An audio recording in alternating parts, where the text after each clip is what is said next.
Hi అండి, అందరికీ నమస్కారం. ఈరోజు నాతి చరామి అనే కథ గురించి తెలుసుకుందాం. అమ్మా అమ్మా అని గట్టిగా అరుస్తుంది గంగ. గంగా, నేను వెళ్ళి డాక్టర్ని తీసుకొని వచ్చేస్తాను. నువ్వు ధైర్యంగా ఉండు, నీకు ఏమీ కాదు. నీ కడుపులో ఉన్న మన బిడ్డకు కూడా ఏమీ కాదు అని గంగకు ధైర్యం చెప్తున్నాడు మల్లేష్. నాకు ఈ కానుపు వల్ల నేను బ్రతుకుతా అన్న ఆశ లేదయ్యా. నేను చచ్చి నా బిడ్డలను అనాథలుగా చేసేస్తానేమో అని భయంగా ఉంది అన్నది కన్నీళ్లతో గంగ. మన పిల్లల్ని జాగ్రత్తగా చూడు, అందరూ ఆడపిల్లలే పుట్టారు అని వాళ్ళని ఇప్పటికే తిడుతుంది అత్త.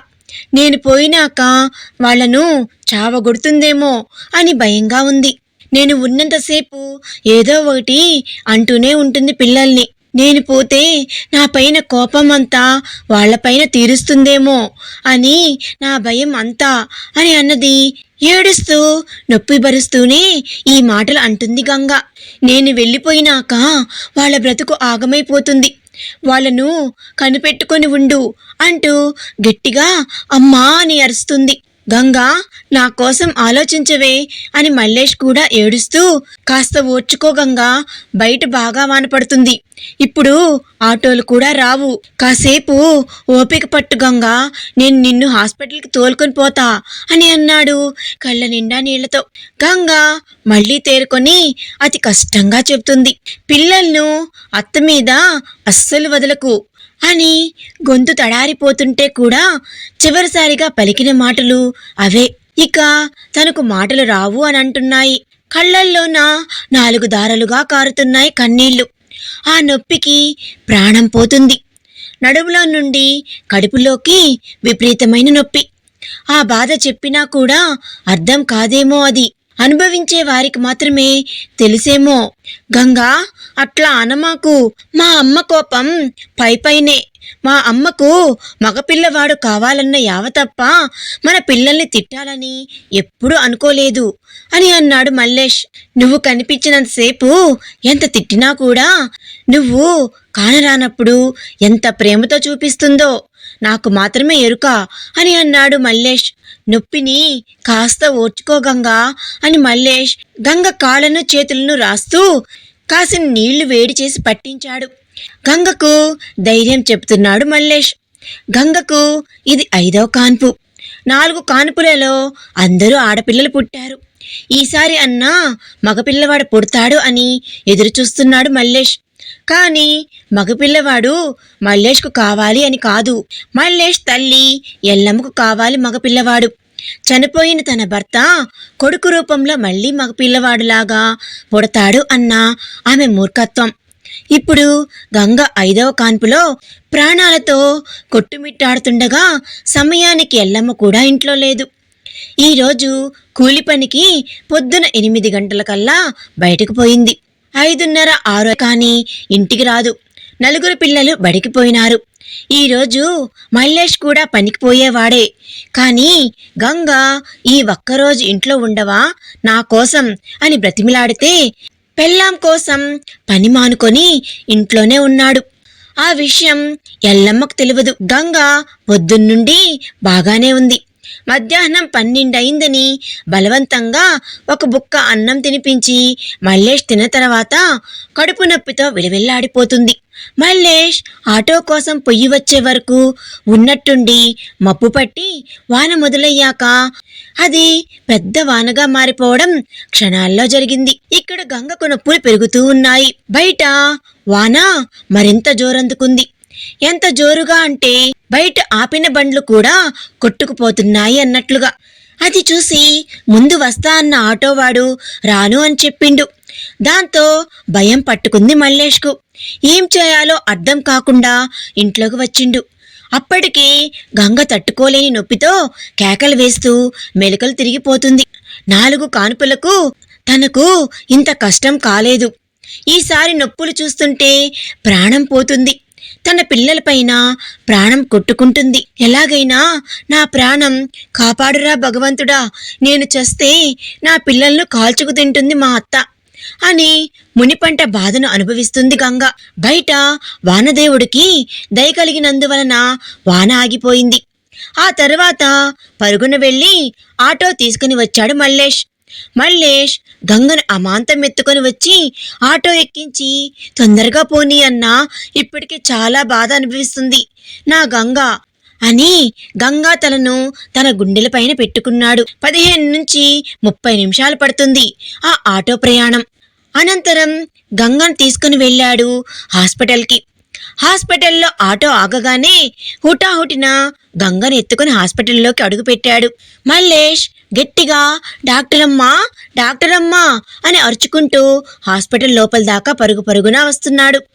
ఏమైంది మల్లేష్, ఎందుకు అరుపులు అని అనుకుంటూ వచ్చిన డాక్టర్కు కళ్ళల్లో ప్రాణం తప్ప అరవటానికి కూడా శక్తి లేని గంగను చూసి, తొందరగా తీసుకొనిరా అని లోపలికి వెళ్ళి ఆపరేషన్ రెడీ చేసి థియేటర్లోకి తీసుకొని రమ్మని ముందు డాక్టర్ వెళ్ళింది. ఆ తర్వాత మల్లేష్ గంగను అలాగే ఎత్తుకొని వచ్చి బెడ్ పైన పడుకోబెట్టాడు. మల్లేష్, బయటికి వెళ్ళు అని అంది డాక్టర్. గంగా చెయ్యి పట్టుకొని గంగను చూస్తూ, నువ్వు నా ప్రాణం, నీ ప్రాణం పోయిందనుకో నేను బ్రతుకున్నా శవమైపోతాను గంగా, నువ్వు ధైర్యంగా ఉండు అని కళ్ళ నిండా నీళ్లతో గంగను చూసి, డాక్టరమ్మా, నా భార్యను బిడ్డను ఎలాగైనా కాపాడు అని డాక్టర్ కాళ్ళ వేళ్ళ పడ్డాడు. ఆమె జాలితో చూసింది మల్లేష్ని. మల్లేష్, నువ్వు తొందరగా బయటకు వెళ్ళు, నీ భార్యను బిడ్డను కాపాడడానికి నా సాయశక్తిలా ప్రయత్నిస్తాను. ఇప్పటికీ వైద్యం మొదలు పెట్టకపోతే నీ భార్య బిడ్డ బ్రతకడం కష్టమవుతుంది అని బలవంతంగా బయటకు నెట్టేసింది మల్లేష్ని. హాస్పిటల్లో ఒక 4 సిస్టర్స్ ఉంటారు. 2 పొద్దున ఉంటే 2 రాత్రిపూట చూసుకుంటారు. అది చిన్న హాస్పిటల్, అంటే ఓ 10 పడకలు ఉంటాయి. Government hospital. డాక్టర్ చాలా మంచిది, ఆమె హస్తవాసి కూడా చాలా మంచిదని ఆ ఊరు చుట్టుపక్కల ఉన్నవారందరూ ఆ హాస్పిటల్కి వస్తారు. మందులు కూడా ఉచితంగానే ఇస్తారు. కాకపోతే పెద్ద పెద్ద చేయాల్సిన పని పడితే పట్నం పంపిస్తారు. పట్నం అంటే అక్కడి నుంచి ఒక 30-40 నిమిషాల ప్రయాణం చేస్తే వస్తుంది. డాక్టర్ కూడా చాలా మంచిది. ఆమె అప్పటికే ఇంటికి వెళ్లాల్సిన సమయమైనా కూడా గంగపై జాలితో ట్రీట్మెంట్ స్టార్ట్ చేసింది. అప్పటికి 2 నర్సులు, ఒక కాంపౌండర్ మాత్రమే మిగిలారు. 2 నర్సులను లోపలికి పిలిచింది. గంగకు డెలివరీ చాలా కష్టంగా ఉంది. ఆమె కష్టం అంతా వృధా అయిపోయే సమయంలో గంగకు మెలకువలోకి వచ్చి ఒక్కసారిగా గట్టిగా అరిచి స్పృహ కోల్పోయింది గంగ. డాక్టర్, గంగకు కళ్ళు మూసుకుపోతున్నాయి అని గట్టిగా అరిచింది నర్స్. గంగ కళ్ళు తెరవడం లేదు అని నర్స్ అనగానే వెంటనే డాక్టర్ పుట్టిన బాబుని నర్స్ చేతికిచ్చి గంగను లేపడానికి ప్రయత్నం చేస్తుంది. గంగ హార్ట్ బీట్ ఆగిపోయినట్లుగా తెలుస్తుంది. పల్స్ చూస్తే నాడి అందటం లేదు. సిపియు ద్వారా తన హార్ట్ను మళ్లీ కొట్టుకునే విధంగా గాలి అందిస్తూ హార్ట్ పైన ప్రెస్ చేస్తుంది. డాక్టర్ 5 నిమిషాల ప్రయత్నం అనంతరం కూడా గంగలో ఏ చలనం లేకపోయేసరికి ఇక తను చనిపోయింది అన్న నిర్ధారణకు వచ్చింది. ఆ ముక్క బయట ఉన్న మల్లేష్కి చెప్పాలంటే ఎలా రియాక్ట్ అవుతాడో ఏంటో అని దిగులుతో ఉంది.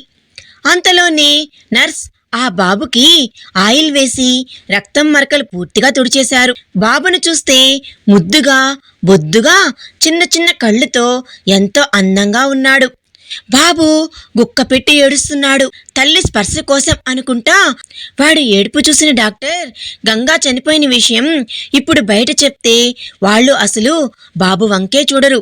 కాబట్టి నువ్వు ఆ బాబు కొంచెం పాలు తెచ్చి తాగించు, నేను బయట ఎలా ఉన్నారో చూస్తాను అని తటపటాయిస్తూ ఉంది డాక్టర్. గంగను హాస్పిటల్ కోసం ఆటోలో తీసుకుని మల్లేష్ బయలుదేరగానే మల్లేష్ తల ఇంట్లోకి వచ్చింది. ఈమె వచ్చి చూస్తే ఇల్లు అక్కడే ఉంది.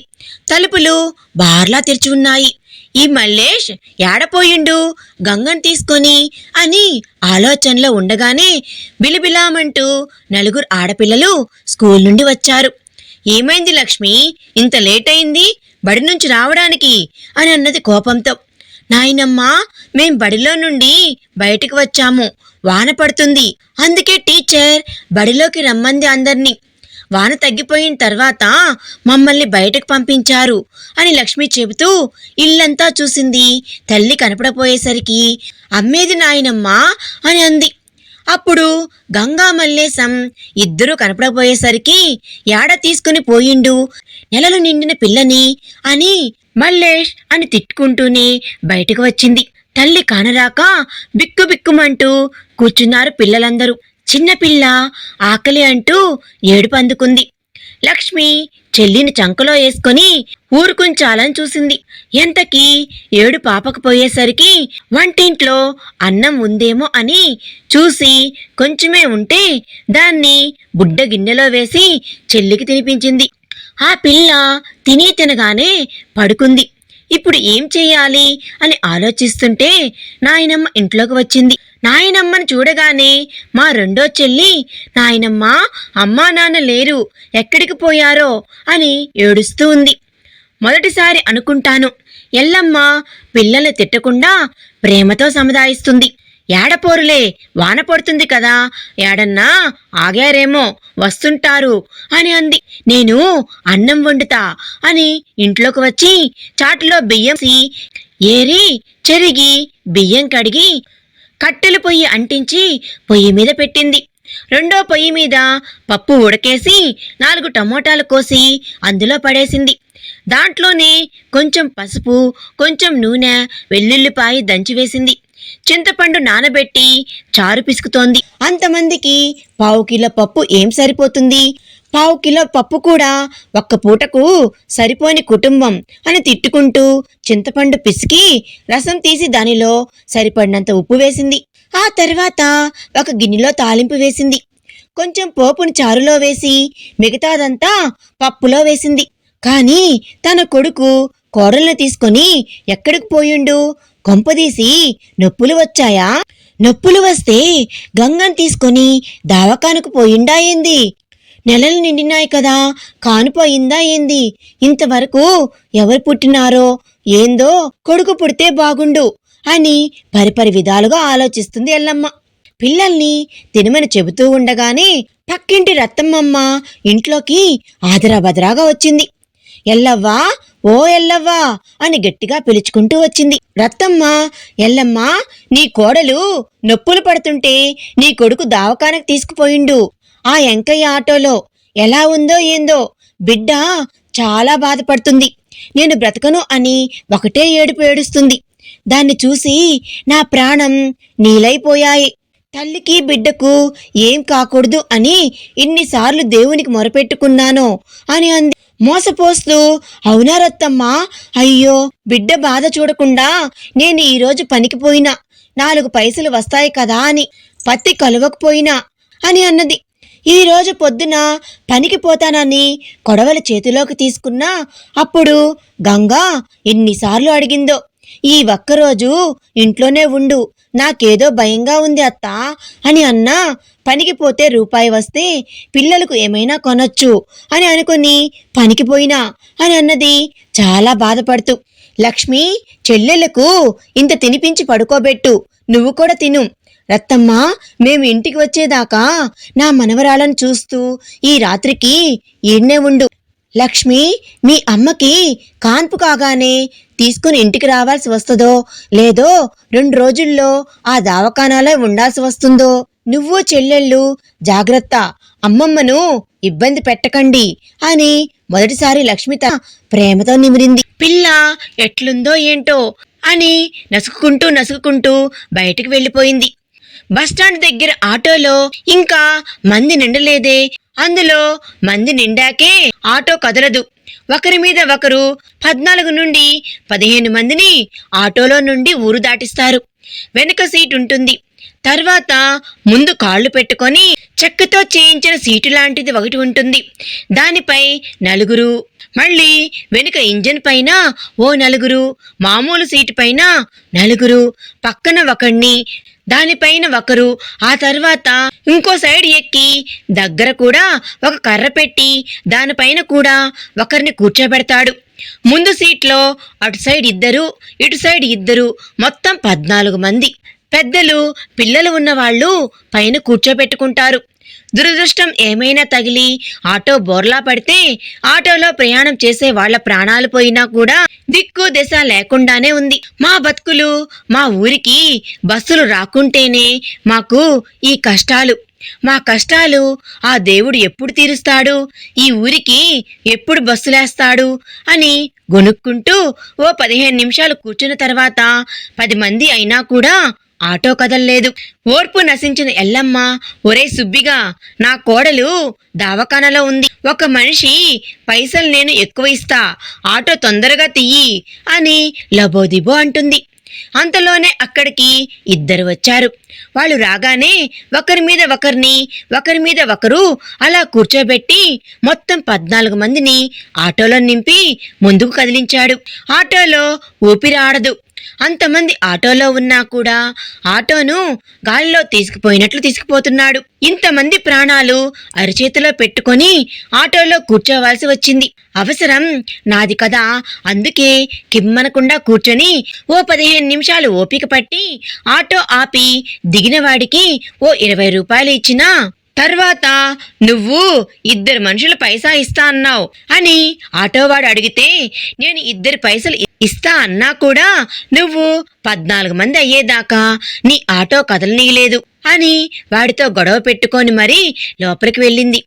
ఎల్లమ్మ హాస్పిటల్ లోపలికి వెళ్లేసరికి మల్లేష్ పిచ్చి పట్టిన వాడిలా పిచ్చి చూపులు చూస్తూ ఉన్నాడు. ఆపరేషన్ థియేటర్ వంక. ఏ క్షణంలో ఎలాంటి వార్త వినాల్సి వస్తుందో అని గుండెపైన చెయ్యి పెట్టుకొని ఊపిరి బిగపట్టుకొని మరీ ఎదురుచూస్తున్నాడు. తల్లి రాగానే అమ్మా భయంగా ఉంది. నా గంగ హాస్పిటల్ లోపలికి వచ్చేవరికి తనకు మాట కూడా రావటం లేదమ్మా. నా గంగకు లోపల ఎలా ఉందో అని తల్లిని పట్టుకుని ఏడుస్తూ ఉన్నాడు. అమ్మా, నా గంగకి ఏమన్నా అయితే నేను కూడా బ్రతకనమ్మా. గంగా పిల్లల్ని జాగ్రత్తగా చూసుకో అని ఒకటే చెప్పింది ఇంటి దగ్గర.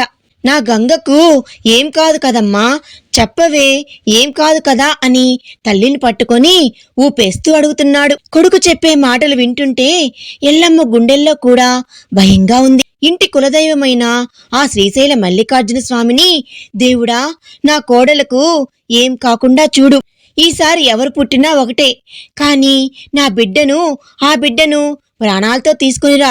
ఇంకొకసారి ఆడపిల్లలు మగపిల్లలు అన్న భేదభావం చూడను. వాళ్ళు ప్రాణం అపాయం నుండి తప్పించుకుంటే నా కొడుకు వెంట్రుకలు, కొడుకుకు పుట్టిన కూతురైనా ఎవరైనా సరే వారి తలనీలాలు నీ దగ్గరే సమర్పించుకుంటా. వాళ్ళ ప్రాణాలకు ప్రమాదం లేకుండా చూడు తండ్రి అని కళ్ళ నిండా నీళ్లతో దేవుణ్ణి వేడుకుంది ఎల్లమ్మ. కొడుకుకు ధైర్యం చెప్తుంది, కానీ తనకు ధైర్యం లేకుండా పోయింది. హాస్పిటల్కి బయలుదేరిన సమయంలో రత్తమ్మ అన్న మాటలు గుర్తుకు వచ్చాయి ఎల్లమ్మకు. ఆ పిల్లకు జర ధైర్యం చెప్పు, ఈసారి చాలా బక్కగా అయింది, కడుపు కూడా జర చిన్నగా ఉంది, ఈసారి కొడుకే కావచ్చు అన్నది. అలా రత్తమ్మ అనగానే, రత్తమ్మ ఈసారి కొడుకైనా బిడ్డైనా పిల్లలు కాకుండా ఆపరేషన్ చేయించేస్తా అని చెప్పింది. లేకపోతే బిడ్డల్ని కనలేక చచ్చేలా అయింది. ఈసారి దాన్ని చూస్తుంటే నాకే బాధ అయింది. దాని మొహం చూస్తుంటే నాకే గుండె తరుక్కుపోయింది. ఒకసారి కోపం వచ్చి 4 మాటలు అంటాను, కానీ నాకు బిడ్డ అయినా కోడలైనా అదే కదా, ఒక్క మాట అనే అధికారం నాకు లేదా అని అంది ఎల్లమ్మ కన్నీళ్లు కారుస్తూ. ఈ బుద్ధి ముందే ఉంటే బాగుండు కదా అన్నది రత్తమ్మ. అయ్యిందేదో అయ్యింది, ఇప్పుడైనా పోరి గోస తెలిసిందిగా, ఆపరేషన్ ఏదో ఇప్పుడు చేపించు అని అన్నది. నువ్వు పో, నేను పోరగాళ్ళని నేను చూస్తాను అని పంపిస్తుంటే ఆ మాటలు విన్న పెద్ద బిడ్డ లక్ష్మి, నాయనమ్మా మా అమ్మకి ఏం కాదు కదా నాయనమ్మా, అమ్మ ఇంటికి చెల్లినో తమ్ముణ్ణో తీసుకుని వస్తుంది కదా అని అన్నది భయంగా. మీ అమ్మకు ఏం కాదులే, నువ్వు తిని చెల్లెళ్ళని పడుకోబెట్టు, నువ్వు కూడా పడుకో అని అన్నది ఎల్లమ్మ. నేను దవాఖానకు పోయి వస్తా, భయపడకు అనుకుంటూ బయటకు వచ్చింది. అది గుర్తుకు వచ్చి, డాక్టరమ్మకు చెప్పురా, ఈసారి ఎవరు పుట్టినా పిల్లలు పుట్టకుండా ఆపరేషన్ చేయించాలి అని. ఎల్లమ్మ అనగానే మల్లేష్ ముఖంలో కాస్త నవ్వు వచ్చింది. కానీ లోపల భార్య ఎలా ఉందో అని ప్రాణాలు గాలిలో దీపంలా కొట్టుమిట్టాడుతున్నాయి. అంతలోనే ఆపరేషన్ థియేటర్లో నుంచి డాక్టర్ బయటకు వచ్చింది. డాక్టర్ అమ్మా, నా గంగకు ఏం కాలేదు కదా, నా భార్య బిడ్డ ఇద్దరు క్షేమమే కదా అని ముఖం నిండా చెమటలు కళ్ళ నిండా నీళ్లతో అడుగుతున్నాడు మల్లేష్. మల్లేష్ను చూసిన తర్వాత డాక్టర్కు గంగ ఇక లేదు అని చెప్పాలంటే కూడా భయంగా అనిపించింది. ఆ ఊర్లో 15 సంవత్సరాల నుండి ఆ డాక్టర్ పనిచేస్తుంది. మొదటి బిడ్డ, రెండో బిడ్డ, మూడో బిడ్డ, నాలుగో బిడ్డ కూడా ఆమె చేతుల్లోనే పుట్టారు. ఎన్నడూ కూడా మల్లేష్ ముఖం ఇంత దీనంగా లేదు. ఈసారి మల్లేష్ను చూస్తుంటే ముఖంలో జీవం లేదు. మల్లేష్కు 4 ఆడపిల్లలు. పెద్దమ్మాయి పేరు లక్ష్మి, రెండో అమ్మాయి పేరు కవిత, మూడో అమ్మాయి పేరు సరిత, నాలుగో అమ్మాయి పేరు అనిత. లక్ష్మి 12 సంవత్సరాలు ఉంటే కవిత 10 సంవత్సరాలు, సరిత 8 సంవత్సరాలు, అనితకు 4 సంవత్సరాలు. 12 ఏళ్ల లక్ష్మికి తల్లి అంటే ప్రాణం. లక్ష్మి ఇప్పుడు 7వ తరగతి చదువుతుంది. ఆదివారమైనా సెలవులు వచ్చినా లక్ష్మి వాళ్ళ నాన్నతో నాయనమ్మలతో పాటు పత్తి ఏరడం, మిరపకాయలు ఏరడం, పత్తి కలుపు తీయడం ఇలాంటి చిన్న చిన్న పనులకు వెళ్ళేది. పొలం పనులకి ఇంకా వయసు రాలేదని పొలం పనులకు తీసుకుని వెళ్లేవారు కాదు. అంటే బురద లేని పనికి తీసుకుని వెళ్లేవారు. మెల్లిమెల్లిగా వ్యవసాయం పనులు కూడా నేర్పించడం మొదలుపెట్టారు. ఎన్ని పనులు ఉన్నా లేకపోయినా కూడా చదువు అస్సలు అశ్రద్ధ చేయదు. లక్ష్మి చదువులో ముందు, ఆటల్లో ముందు, పనిలో ముందు, అన్నిట్లో ముందు ఉంటుంది. స్కూల్లో క్లాస్ ఫస్ట్. గవర్నమెంట్ స్కూల్లో ఇంగ్లీష్ మీడియం చదువుతున్నారు. ప్రతి ఆదివారం పనికి పోయేది. ఎందుకంటే తనకు వచ్చిన 50 రూపాయలతో పెన్సిల్, పెన్నులు ఇంకా ఏమైనా స్టేషనరీ లాంటివి కొనుక్కునేది. గవర్నమెంట్ స్కూల్ వాళ్ళు టెక్స్ట్ బుక్లు ఇస్తారు, నోట్ బుక్స్ కూడా ఇస్తారు. వాళ్ళు ఇచ్చిన బుక్కులు సరిపోకపోతే ఇంకా ఎక్కువ బుక్కులు అవసరమైతే ఈ డబ్బులతో కొనుక్కుంటారు. ఇంకా మిగిలిన డబ్బులను ఒక కుండ తీసుకొని పసుపు గుడ్డ ఆ కుండకు కట్టి అందులో దాచుకుంటుంది. ఇంట్లో ఏదైనా అవసరం పడ్డప్పుడు ఆ డబ్బుల్ని కూడా తీసుకో అమ్మా అని అమ్మకు నాన్నకు చెప్తుంది. ఇంట్లో 7 మంది పని అంటే మామూలా? గంగకు ఇంట్లో పని చేసి చేసి రెక్కలు పడిపోయేవి. పొద్దున లేవగానే ఇళ్ళు వాకిళ్ళు ఊడ్చుకొని మిగతా పనులు చేసుకొని పిల్లలకింత వండి పడేసి అత్తతో పాటు కూలి పనికి పోయేది. పొద్దంతా ఎండలో పని చేసి చేసి మళ్ళీ ఇంట్లోకి రాగానే ఇల్లంతా పని చెయ్యాలంటే అలసటగా ఉన్నా కూడా తన పిల్లలకి అత్తకి చెయ్యాలి అని సంతోషంతో అన్ని పనులు చేసేది. అది చూసి లక్ష్మి ప్రతి పనిలో సహాయం చేసేది. ఇల్లు ఊడుస్తుంది, వాళ్ళమ్మ గిన్నెలను తోముతుంటే కడుగుతుంది, అమ్మ బట్టలు పిండుతుంటే వాటిని నీటిలో జాడించి ఎండలో ఆరేయడం, అమ్మ వంట చేస్తుంటే కూరగాయలు తరిగి ఇవ్వడం, అప్పుడప్పుడు అమ్మకి ఆరోగ్యం బాగలేకపోతే వంట చేయడం, ఇలా ఒకటేంటి ప్రతి పనిలో తన చెయ్యి వేస్తూనే ఉంటుంది. నాయనమ్మ ఎల్లమ్మ ఎప్పుడూ ఏదో ఒకటి అంటూ ఉంటుంది అమ్మను. 4 బిడ్డల్ని కన్నావని, తనకు ఒక కొడుకు పుట్టాలి అన్న ఆశతో తన చనిపోయిన భర్త తన కొడుకుకు మళ్లీ కొడుకులాగా పుడతాడు అని నమ్మకంతో సాధిస్తుంది. ఎల్లమ్మ గంగను ఎన్ని మాటలు అన్నా కూడా గంగ చాలా ఓర్పుతో నవ్వుతూ భరిస్తుంది. గంగకు పిల్లలంటే చాలా ప్రాణం. పిల్లల కోసం ఎన్నైనా సహిస్తుంది, ఏదైనా భరిస్తుంది. గంగ చనిపోయిన సంగతి మల్లేష్కి డాక్టర్ ధైర్యంగా చెప్తుందా? ఇదంతా తెలిసి ఎల్లమ్మ ఏం చేస్తుంది, తను చేసిన తప్పు తెలుసుకుంటుందా అనేది మనం నెక్స్ట్ పార్ట్లో తెలుసుకుందాం. ఈ వీడియో కనుక మీకు నచ్చినట్లయితే ప్లీజ్ లైక్ చేయండి. Thanks for watching.